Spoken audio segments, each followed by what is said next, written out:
The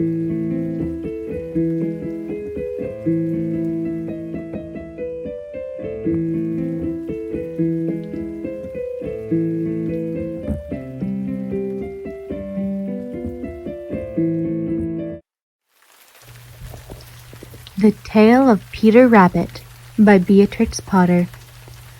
Once upon a time, there were 4 little rabbits, and their names were Flopsy, Mopsy, Cottontail, and Peter. They lived with their mother in a sandbank underneath the root of a very big fir tree. "Now, my dears," said old Miss Rabbit one morning, "you may go into the fields or down the lane, but don't go into Mr. McGregor's garden. Your father had an accident there. He was put in a pie by Mrs. McGregor. Now run along and don't get into mischief. I am going out." Then old Mrs. Rabbit took a basket and her umbrella and went through the wood to the baker's.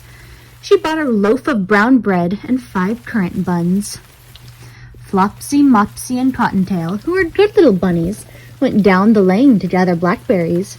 But Peter, who was very naughty, ran straight away to Mr. McGregor's garden and squeezed under the gate.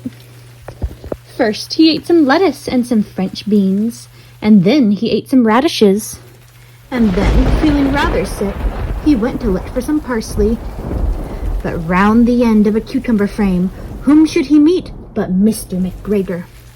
Mr. McGregor was on his hands and knees, planting out young cabbages, but he jumped up and ran after Peter, waving a rake and calling out, "Stop, thief!" Peter was most dreadfully frightened. He rushed all over the garden, for he had forgotten the way back to the gate. He lost one of his shoes among the cabbages, and the other shoe amongst the potatoes. After losing them, he ran on 4 legs and went faster, so that I think he might have got away altogether if he had not unfortunately run into a gooseberry net and got caught by the large buttons on his jacket. It was a blue jacket with brass buttons, quite new. Peter gave himself up for lost and shed big tears, but his sobs were overheard by some friendly sparrows, who flew to him in great excitement and implored him to exert himself.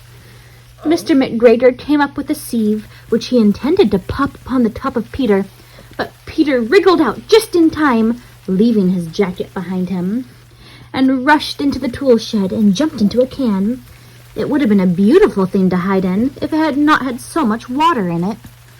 Mr. McGregor was quite sure that Peter was somewhere in the tool shed, perhaps hidden underneath a flower pot.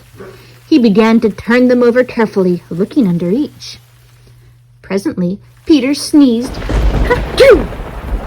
Mr. McGregor was after him in no time, and tried to put his foot upon Peter, who jumped out of a window, upsetting 3 plants. The window was too small for Mr. McGregor, and he was tired of running after Peter. He went back to his work. Peter sat down to rest. He was out of breath and trembling with fright, and he had not the least idea which way to go. Also, he was very damp with sitting in that can. After a time, he began to wander about, going lippity-lippity, not very fast, and looking all around. He found a door in a wall, but it was locked, and there was no room for a fat little rabbit to squeeze underneath. An old mouse was running in and out over the stone doorstep, carrying peas and beans to her family in the wood. Peter asked her the way to the gate, but she had such a large pea in her mouth that she could not answer. She only shook her head at him. Peter began to cry. Then he tried to find his way straight across the garden, but he became more and more puzzled. Presently, he came to a pond where Mr. McGregor filled his water cans. A white cat was staring at some goldfish. She sat very, very still, but now and then the tip of her tail twitched as if it were alive. Peter thought it best to go away without speaking to her. He had heard about cats from his cousin, little Benjamin Bunny. Oh, that's right, Daniel, it's a kitty cat.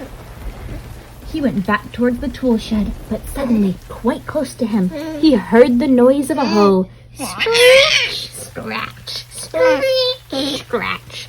Peter scuttered underneath the bushes, but presently, as nothing happened, he came out and climbed upon a wheelbarrow and peeped over. The first thing he saw was Mr. McGregor hoeing onions. His back was turned towards Peter, and beyond him was the gate. Peter got down very quietly off the wheelbarrow and started running as fast as he could go along a straight walk behind some black currant bushes. Mr. McGregor caught sight of him at the corner, but Peter did not care. He slipped underneath the gate and was safe at last in the wood outside the garden. Mr. McGregor hung up the little jacket and the shoes for a scarecrow to frighten the blackbirds. Peter never stopped running or looked behind him till he got home to the big fir tree. He was so tired that he flopped down upon the nice soft sand on the floor of the rabbit hole and shut his eyes. His mother was busy cooking. She wondered what he had done with his clothes. It was the second little jacket and pair of shoes that Peter had lost in a fortnight. I am sorry to say that Peter was not very well that evening. His mother put him to bed and made him chamomile tea, and she gave a dose of it to Peter, 1 tablespoon to be taken at bedtime. But Flopsy, Mopsy, and Cottontail had bread and milk and blackberries for supper. Right, Daniel? After all, they're the good little bunnies. They got a yummy dinner, and Peter had to go to bed because he got sick from sitting in a water can. And that ends the tale of Peter Rabbit. The end.